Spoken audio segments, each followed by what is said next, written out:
Welcome back to బామ్మగారి ముచ్చట్లు. దోసకాయ, ఉల్లిపాయ, ములక్కాయ కూర అండి. దోసకాయ, టమోటా, ఉల్లిపాయ.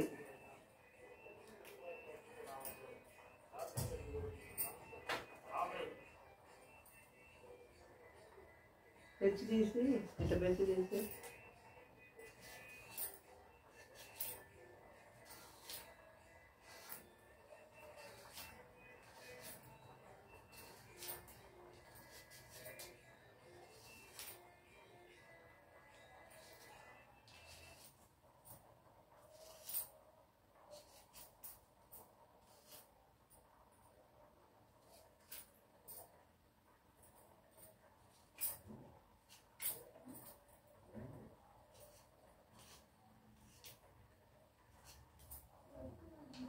దోసకాయ, ఉల్లిపాయ, టమాటా, పచ్చిమిరపకాయ.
దోసకాయ బాగానే ఉన్నది, చేదు లేదు.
ప్యాకెట్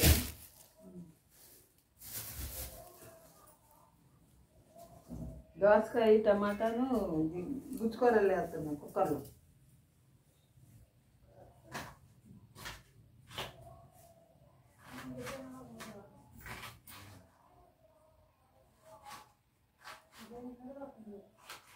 వంట కూడా అయిపోయిందా ఇవాళ? నిన్న చాలా లేట్ అయింది. ఇవాళ 12 గంటలకు అయిపోయింది.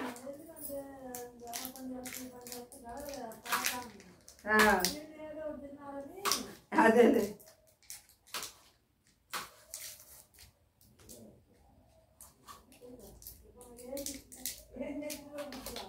కూర అంతే. మనకు ఒక రోజు కూడా గుర్తుండదు. ఒక పూటే కదా తింటుందని మేము కూడా కొంచెం లేట్ అవుతుంది. సాయంత్రం ఏదో టిఫినే ఎక్కట్లా. ఎందుకో మధ్యాహ్నం ఇప్పుడు అన్నం తింటే అందులో చేలోకి కూడా పోతలేదు. చేలో చాకరీ చేస్తుంటే అది వేరు. అదే అదే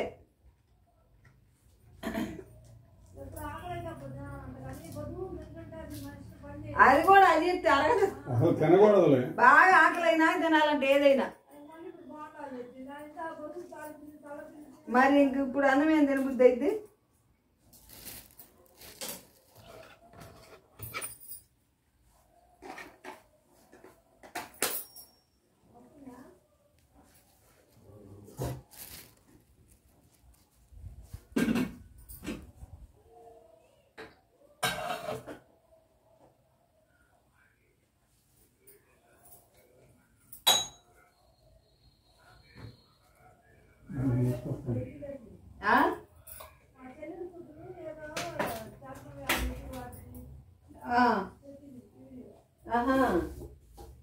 విజయవాడ అమ్మాయా? అదే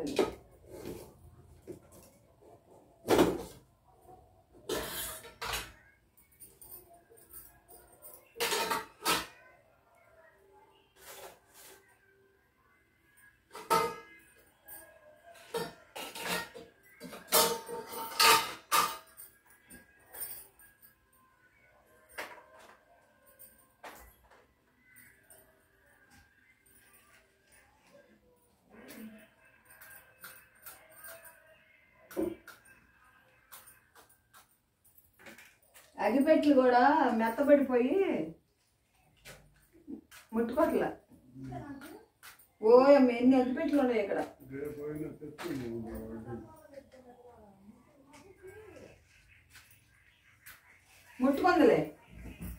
ముట్టుకుందలే జబరత్తమ్మ.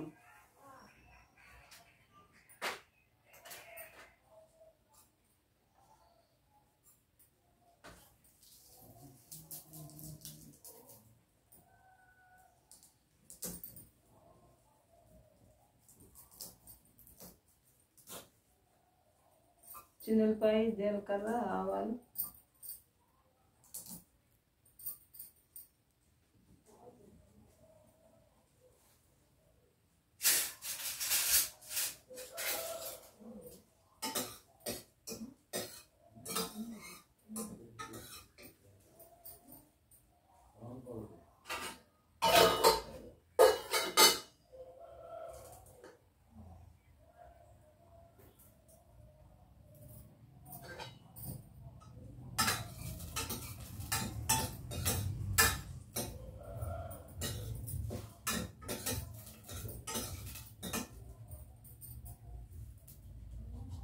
దోసకాయ, టమాటా, ఉల్లిపాయ, పచ్చిమిరకాయ కూర, గుజ్జు కూర.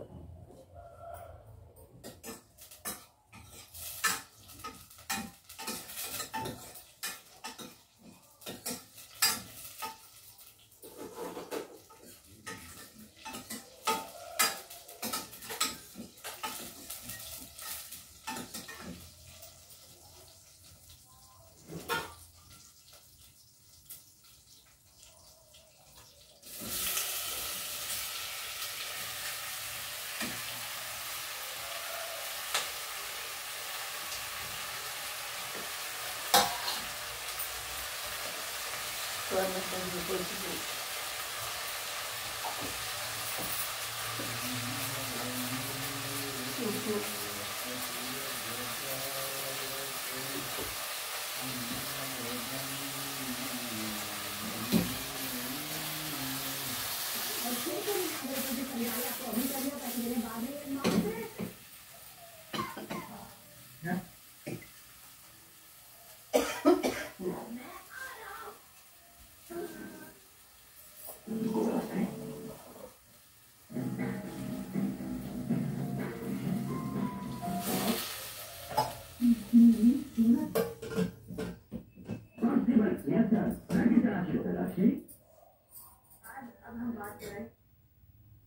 शनिवार की देर रात बहराइच में एक बार थे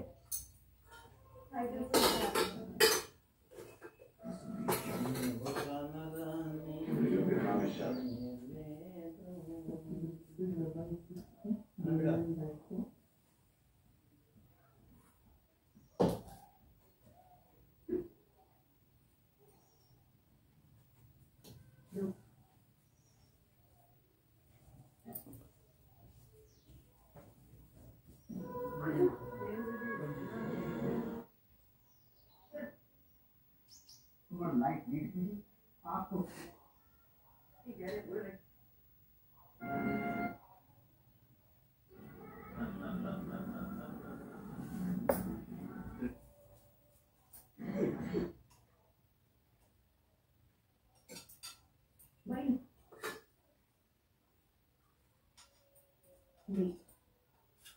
प्रियమైన కస్టమర్ ఈ ఛానల్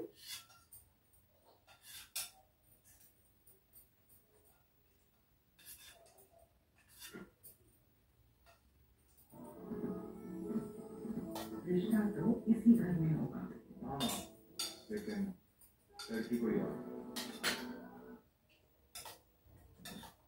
చేశారంటే దీన్ని భరించగానే రెటినాని కరెక్ట్ చేయడం మొదలు పెడుతుంది. కళ్ళ యొక్క బలహీనమైన మసిల్స్ స్ట్రెంత్ వస్తుంది. ఇంకా కళ్ళ నంబర్ వేగంగా నార్మల్ అయిపోతుంది. పరువులేదు ఇంకా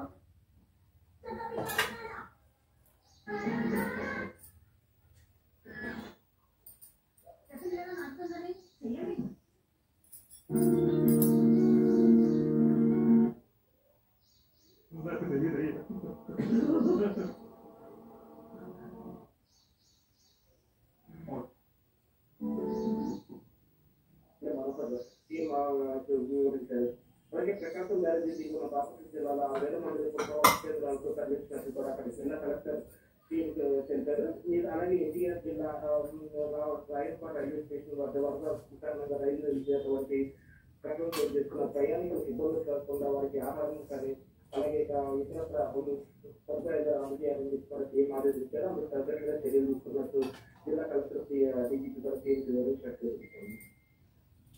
ధన్యవాదాలు.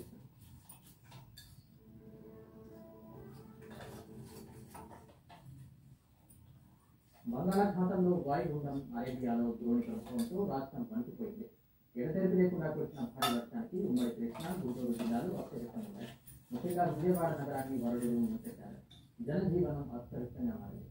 అనేక కాలనీలు మొక్కులోనే మగ్గుతున్నాయి. మోకాలలో నీటిలోనే ప్రజలు అవస్థపడుతున్నారు. పలు చోట్ల రోడ్లు కాలువలను తగ్గిస్తున్నాయి. రాకపోకలు స్తంభించాయి. వరద బీభత్సానికి విజయవాడ డివిజన్ ప్రజలు పలు రైళ్లు సైతం రద్దై ప్రయాణికులు అవస్థపడుతున్నారు. కూరేసాను కుక్కర్లో.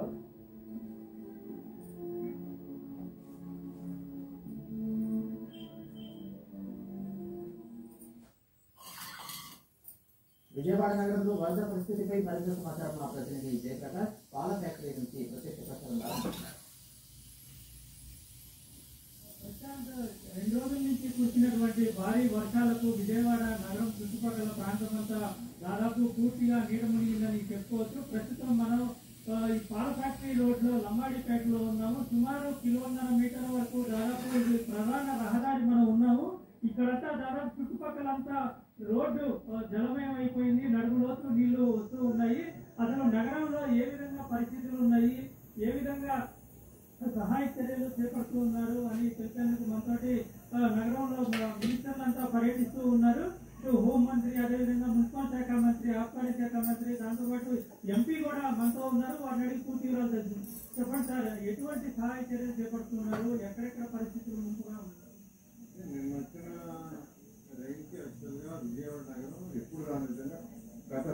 200 సంవత్సరాల్లో ఎప్పుడు రానంతగా వచ్చింది. యాక్చువల్గా కరెక్ట్గా ఒక డేటా తీసుకున్నాం. 200 సంవత్సరాలు ఎప్పుడు ఇంత వర్షం కానీ ఇంత ఫ్లడ్ కానీ రాలేదు, ఫస్ట్ టైం. దీనికి కూడా కారణం ఏంటంటే బుడమేరు ఏదైతే ఉందో అది ఓవర్ఫ్లో కావటం, దానికి కూడా వాటర్ ఎక్కువగా యాక్చువల్గా ఏంటంటే మన నల్గొండ ఖమ్మం ఆ ఏరియాలో పడే వాటర్ అట్ ఏ టైం ఎక్కువ వాటర్ పడటం వల్ల ఎక్కువ వాటర్ ఫ్లోరింగ్ రావటం వల్ల అది ఓవర్ఫ్లో అయింది. అందువల్ల ఏంటంటే మన యొక్క విజయవాడ నగరంలో మొత్తం కంప్లీట్గా చాలా వీధులు జలమయం అయిపోయి కొన్ని వచ్చి గ్రౌండ్ ఫ్లోర్ అయిపోయినాయి, కొన్ని దగ్గర ఫస్ట్ ఫ్లోర్ కూడా సగం వచ్చింది. దానికి ఎప్పటికప్పుడు అధికారులు ముఖ్యమంత్రి గారి ఆదేశాల ప్రకారం ఎప్పటికప్పుడు అధికారులు ప్రజాప్రతినిధులు అందరూ కూడా తిరుగుతూ ప్రజలకు ఎటువంటి ఇబ్బంది లేకుండా ప్రాణ నష్టం లేకుండా అందరికీ అన్ని ఏర్పాటు చేస్తున్నారు. ముఖ్యమంత్రి గారి ఆదేశాల ప్రకారం అన్నా క్యాంటీన్ చెప్పి 1,00,000 ప్యాకెట్లు 1,00,000 మంది సరిపడే భోజనాలు 1,00,000 ఇప్పుడే ఏర్పాటు చేశాం. అయితే మరి 2 గంటల ఫుడ్ వస్తుంది. అయితే ఎంపీ గారు ఇప్పుడే చెప్తున్నారు అవి కూడా సరిపోవాల్సిన పరిస్థితి చూస్తుంటే ఇంకా ఎక్కువ టీం అడిగారు. ప్రతి 3 గంటలకి వాళ్ళు 1,00,000 ప్యాకెట్లు చేసి పంపిస్తామని చెప్పారు. ఇబ్బంది లేదన్నారు. కాబట్టి ఫుడ్కి ఇబ్బంది లేని చేస్తాం. అదేవిధంగా కొన్ని దగ్గర షిఫ్ట్గా మనం రిక్వెస్ట్ చేస్తున్నాం. కొందరు షిఫ్ట్ కావట్లా. ఎందుకంటే ఈ వాటర్ పెరుగుతుందా తగ్గుతుంది అనేది మనకి ఇంకా అసెస్మెంట్ రావట్లేదు. ఎందుకంటే ఇతర రాష్ట్రాల్లో అంటే మన పక్క రాష్ట్రాల్లో పడే దాన్ని బట్టి ఈ యొక్క బుడమేరు వచ్చేదాన్ని బట్టి ఉంది. అందువల్ల అందరినీ నేను రిక్వెస్ట్ చేసేది ఏంటంటే ఎవరైతే నీళ్ళలో ఉన్నారో వాళ్ళందరూ మన స్కూల్స్ ఎక్కడైతే ఉందో అక్కడ షిఫ్ట్ చేసి ఏర్పాటు చేసాం. అందరూ షిఫ్ట్ కానీ రిక్వెస్ట్ చేస్తున్నాం. ఎందుకంటే బుడమేరు తగ్గిన తర్వాత మనం మేము జాబ్ తీసుకుంటాం. అందువల్ల అందరూ జలమయంలో ఉన్నారో, నీళ్ళలో నడు రోజులు ఉన్నారో, ఇళ్లలో నీళ్లు వచ్చినాయో వాళ్ళందరూ దగ్గరలో ఉన్న స్కూల్స్లో ఏర్పాటు కలెక్టర్ గారు చేశారు. ఫుడ్ కూడా అక్కడ ఏర్పాటు చేసాం. రాత్రి కూడా ఫుడ్ ఏర్పాటు చేసాం. అవసరమైతే రేపు మార్నింగ్ రేపు ఈవినింగ్ కూడా ఫుడ్ ఏర్పాటు చేయడానికి ఆల్రెడీ ఆదేశాలు ఇస్తాం.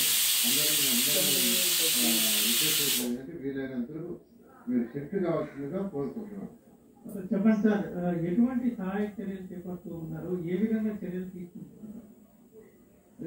నిన్నటి నుంచి కూడా గౌరవ ముఖ్యమంత్రి చంద్రబాబు నాయుడు గారు అధికారులను అలాగే ప్రజాప్రతినిధులందరినీ కూడా అప్రమత్తం చేస్తున్నారు. ఎప్పటికప్పుడు టెలికాన్ఫరెన్స్ కండక్ట్ చేస్తూ రెయిన్ఫాల్ యొక్క పరిస్థితులు వచ్చినాక ఎలాంటి ప్రికాషన్స్ తీసుకోవాలని చెప్తానే ఉన్నారు.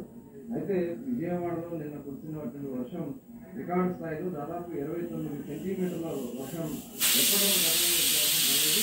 దానితో పైనుంచి కూడా ఇంట్లో వాటర్ బుడమేరు కానీ అటు ప్రకాశం బ్యారేజ్ నుంచి మరి రావడం అనేటువంటి పరిస్థితుల్లో మరి బుడమేరు 18,000 క్యూసెక్లు వాటర్ రావడం, అది ఓవర్ఫ్లో అయిపోవడం, దానివల్ల మొత్తం వాటర్ వస్తుంది. ఇదే కాకుండా ఫ్లో తగ్గిన ఆవిరి మొదలు తీసుకొని దానివల్ల షటర్లు క్లోజ్ చేయడానికి మరి పరిస్థితులను అంచనా వేస్తా ఉన్నారు.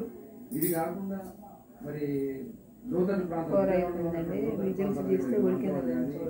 కానీ మరి నేను కొండచెరి కూడా పడి ఆరుగురు చనిపోవడం కానీ ఇవన్నీ కూడా ఇమీడియట్ గా మరి అక్కడికి వెళ్ళడం సహాయ చర్యలను కూడా చేపట్టడం కూడా జరుగుతుంది. అధికారులందరూ కూడా ఫుడ్ ముఖ్యంగా వాటర్ ఫుడ్ విషయంలో చాలా జాగ్రత్తలు తీసుకుంటా ఉన్నారు. అవసరమైతే ఎక్కడికక్కడ వంట పెట్టుకుని చేసుకునే విధంగా కూడా అన్ని ఏర్పాట్లు కూడా చేసుకోవడం జరుగుతుంది. ఈ వాటర్ తొందరగా లాగాలంటే బుడమేరుని ఎక్కడెక్కడ కరెక్ట్ చేసుకోవాల్సినటువంటి అవసరం ఉంది. దీన్ని భవిష్యత్తులో కూడా దీన్ని గతంలోనే చంద్రబాబు నాయుడు గారు ఈ బుడమేరు మీద ఒక ప్రత్యేక ప్రణాళిక తయారు చేసిన రాష్ట్ర గవర్నమెంట్ 5 సంవత్సరాలు ఈ బుడమేరుని పూర్తిగా నిర్వీర్యం చేశారు. కామగడ్డానికి కూడా ఆక్రమణ గురి చేయడం వల్ల ఇవన్నీ వచ్చినాయి. ఇవన్నీ కూడా భవిష్యత్తులో కరెక్ట్ చేసుకోవాల్సినటువంటి అవసరం ఉంది. ఇవి కాకుండా మనకి కృష్ణా వాటర్ కూడా శ్రీశైలం నుంచి దాదాపు 8 లక్షలు 7 లక్షల దగ్గర వస్తుంది. అది 8 నుంచి 9 లక్షలు కూడా వస్తున్నారు. ఎంత వచ్చినా సరే మరి కింద ఉన్నటువంటి లంక గ్రామాలు ఉన్నాయి. ప్రకాశం బ్యారేజీ డౌన్ స్ట్రీమ్లో ఉన్నటువంటి లంక గ్రామాలు అటు కామర్ కాన్స్టిట్యున్సీ కానీ అటు మరి గుంటూరు జిల్లాలో ఉన్నటువంటి కాన్స్టిట్యున్సీ కానీ కూడా దీంట్లో ఎఫెక్ట్ అయ్యడానికి అవకాశం ఉంది. అమీన్గఢ్ వరకు కూడా అమీన్గఢ వ్యాపారం వరకు కూడా ఈ వాటర్ ఫ్లో ఉంటుంది. కాబట్టి అవన్నీ అందరినీ కూడా అప్రమత్తం చేసి గ్రామాలు ఖాళీ చేయడం జరుగుతుంది. వాళ్ళకి అన్ని చోట్ల కూడా పునరావాస కేంద్రాలు కూడా ఏర్పాటు చేయడం జరిగింది. ఎంత ఇబ్బంది వచ్చినా సరే ఇమీడియట్ గా స్పందించడానికి మరి కాల్ సెంటర్లు కానీ ఎక్కడికక్కడ రిపోర్ట్ చేయడానికి మరి ఎమర్జెన్సీగా కలెక్టరేట్ లో ఒక సెంటర్ ఏర్పాటు చేసుకోవడం జరిగింది. పోలీస్ రెస్క్యూ టీం వాళ్ళు ఏర్పాటు చేసుకోవడం జరిగింది. ఎన్డీఆర్ఎఫ్ టీమ్స్ ని అలర్ట్ చేసుకోవడం జరిగింది. డ్రోన్స్ ద్వారా కూడా సీఎం గారు ఆదేశించి హైదరాబాద్ నుంచి స్పెషల్ టీమ్స్ కూడా తెప్పించి డ్రోన్స్ ద్వారా ఎక్కడ ఎలా ఉంది పరిస్థితులను కూడా అధ్యయనం చేయడానికి డ్రోన్స్ కూడా ఏర్పాటు చేసుకోవడం జరుగుతుంది. చాలా అప్రమత్తంగా చర్యలు తీసుకోవడం జరుగుతుంది. సార్, ఇక్కడ ఉదయం నుంచి కరెంటు లేదు, అసలు పిల్లలతో చాలా ఇబ్బందులు పడుతున్నారు. అంటే వైద్య సహాయం కానీ ఇటు అన్నపానీయాల సహాయం కానీ ఏ విధంగా చేస్తూ ఉన్నారు? కొండ చర్యల ప్రాంతాల్లో ఎటువంటి చర్యలు చూస్తే తొందరగా తెలియలే కాకుండా వర్షం, అంతేకాకుండా వరద, ఈ మూడు ఒకేసారి విజయవాడకు వచ్చినాయి. ఇటువంటి విపత్తు 200 సంవత్సరాలు నేను వర్షాలు ఎప్పుడు కలేదు. కాబట్టి ఇవాళ మేము కానీ అధికారులు కానీ ఎప్పటికప్పుడు అప్రమత్తంగా ఉన్నాం. ఎక్కడికైనా లోకల్ ప్రాంతాలను ఖాళీ చేయించడం, అంతేకాకుండా వాళ్ళకి భోజన సదుపాయాలు ఏర్పాటు చేయడం. ఇదే నారాయణ గారు 1,00,000 ప్యాకెట్లు భోజనం సదుపాయాలు అన్న క్యాంటీన్ ద్వారా అందించబోతున్నారు విజయనగరానికి. అది కూడా పనిపోవాలంటే ఇంకా 50,000 సంపాదించినట్టు మంచినీటి సదుపాయాలు అన్నీ అందించబోతున్నాం. త్వరలో ఇప్పుడు సాయంత్రం అయ్యే లోపల ఇక్కడ జనాల్ని ఎవాక్యువేట్ చేయబోతున్నాం. ఎక్కడైతే కళ్యాణ మండపాలు ఉన్నాయో, స్కూల్స్ ఉన్నాయో అక్కడికి వెళ్ళాలని కోరుతున్నాం. ప్రజలందరూ సహకరించాలి. ఎందుకంటే అందరూ సహకరించి తప్పకుండా ఇవాళ ఉన్న విపత్తును ముందు ఎదుర్కొన్నాం. ఆ తర్వాత దీనికి శాశ్వత పరిష్కారం ఏ విధంగా ఉందో చంద్రబాబు నాయుడు గారి దగ్గర కూర్చొని మంత్రి నారాయణ గారు కానీ, రవీంద్ర గారు కానీ, హోంమినిస్టర్ అనిల్ గారు కానీ, వాళ్ళ డిజాస్టర్ మేనేజ్మెంట్ మినిస్టర్ అనిల్ గారు కానీ అందరూ కూడా అందుకే పొద్దు నుంచి కూడా అన్ని ప్రాంతాలు తిరుగుతున్నాం. ఈ ప్రాంతంలో తప్పకుండా ముందుగా అన్ని సదుపాయాలు వచ్చే విధంగా మేము కృషి చేస్తాం. మనతో పాటు విపత్తుల హోమ్ మినిస్టర్ కూడా మనతో ఉన్నారు. వారిని అడిగి చెప్పండి మేడం, ఈ దాదాపు పూర్తిగా ఇప్పుడు నగరంతో పాటుగా చాలా ప్రాంతాలు కూడా నీటి మునిగాయి. మీరు పునరావాస కేంద్రాలు ఎట్లా ఏర్పాటు చేశారు? ఏ విధంగా 48 పునరావాస కేంద్రాలు ఈ 5 జిల్లాల్లో కలిపి పెట్టాము. దగ్గర 10,000 మందికి పైగా జనాలందరినీ కూడా పునరావాస కేంద్రాలకి మేము పంపించుకోవడం కూడా జరిగింది. అదేవిధంగా ఎక్కడైతే ఇలాంటి వాటర్ అంతా కూడా మునిగిపోయిన పొజిషన్స్ అన్ని కూడా ఒకసారి మేము మున్సిపల్ మినిస్టర్ గారు అప్పచెప్పుకుంటున్నాం. ఎక్కడ కూడా ప్రజలకు ఇబ్బంది లేకుండా చూసుకునే బాధ్యత కూడా తీసుకున్నాం. NDRF team, SDRF team already ఫీల్డ్లో ఉన్నారు. పోలీస్ డిపార్ట్మెంట్ ఫీల్డ్లో ఉన్నారు. ఎవరైనా ఇబ్బంది పడే పరిస్థితి వాళ్ళు ఎలా ఇక్కడి నుంచి బయటకు పంపించాలి, బోట్స్ విషయంలో కూడా కొంత కొరత అయితే ఉంది. ఆ బోట్స్ని కూడా బిజినెస్ డిపార్ట్మెంట్ వాళ్ళతో మాట్లాడి దోసకాయ, టమాటా, ఉల్లిపాయ గుజ్జుకోవాలండి. ఇది తీసుకొచ్చే సహాయక చర్యల్లో దీన్ని ఇలా అవుద్దనమాట, బాగుంటుంది అనమాట గుజ్జుకోవాలి. మంత్రులు చెప్తూ ఉంది. ఈరోజు ఉదయం నుంచి చాలా ప్రాంతాల్లో వాళ్ళు పర్యటిస్తూనే ఉన్నారు. అటు కొండ చర్యలు విరిగిన ప్రాంతాలు, అదేవిధంగా ఇక్కడ మునిగిన వరద ముంపులో ఉన్నటువంటి ప్రాంతాలన్నింటిలో పరిశీలిస్తూ ఉన్నారు. ఇక్కడ మనం ఈ లంబాడీపేట చూసుకున్నట్లయితే దాదాపు ఉదయం నుంచి కరెంటు లేక చాలా ఇబ్బంది. ఈ వీడియో నచ్చితే లైక్ చేయండి, షేర్ చేయండి. వాళ్ళు మధ్యాహ్నం భోజనం